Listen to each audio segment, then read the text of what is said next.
So I'm using the same setup for which I did the awesome screenshot tutorial. This one I'm going to do with Greenshot. So Greenshot, you can use full screen capture. You can also use just the window capture, or you can use region capture. So basically it has the same options available as awesome screenshot. So I'm not going to go through each one of those options because they're similar. I'm going to focus instead on just the annotations, the editing that's available within Greenshot. So I'm going to capture by region on the screen I'm looking at right now. And that's the key feature with Greenshot. You want to have the image displayed of what you're going to capture before you make the selection. With Awesome Screenshot, you had some options where you could drill down further and select windows from that. With Greenshot, you need it displayed first. So if I use my shortcut keys for region, you see right away I have this target on the screen. So from here, you select the region, which is nothing new, I'm sure, for most of you. Now what happens is Greenshot displays this in its own little editor. So I'm just going to expand this so we can see this more easily. So here's what we have to work with. Along the left, we have most of the options. So for example, the very first one, selection tool. After you've annotated, you can subsequently select and modify. You can draw a rectangle. When I click on that, you'll see I have options for fill color, line thickness. I have mine set to a thickness of 4 and it's red. So there's my box, pretty straightforward. For the ellipse, same situation. I've also chosen red. Nothing too crazy. And then I can draw a line.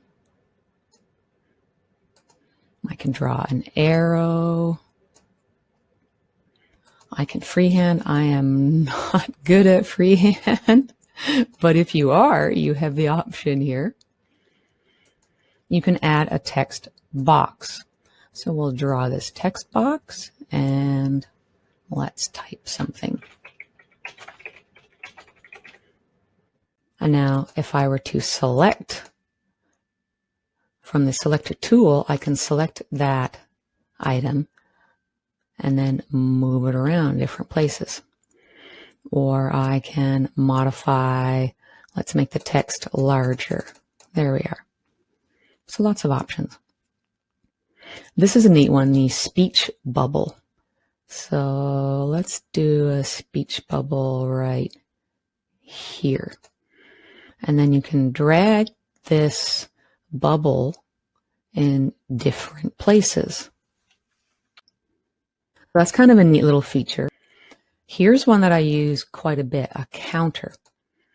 So again, you control the coloring here. I've left it at a dark red with white notations. This is really great if you want to outline steps to do something. So let's say you're explaining something and you say, number 1, you click here, and then you go over here and you do this, and then you do this, and then you do that, and then you come back up here, and then you go over there. Especially when you have a lot of information on the screen, this is really great to show you step 1, step 2, step 3, step 4, step 5.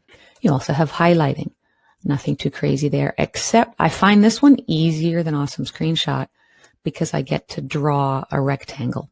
As opposed to Awesome Screenshot, there was a lot of wiggling on the screen for me, and this makes it look a little better for my lack of artistic ability.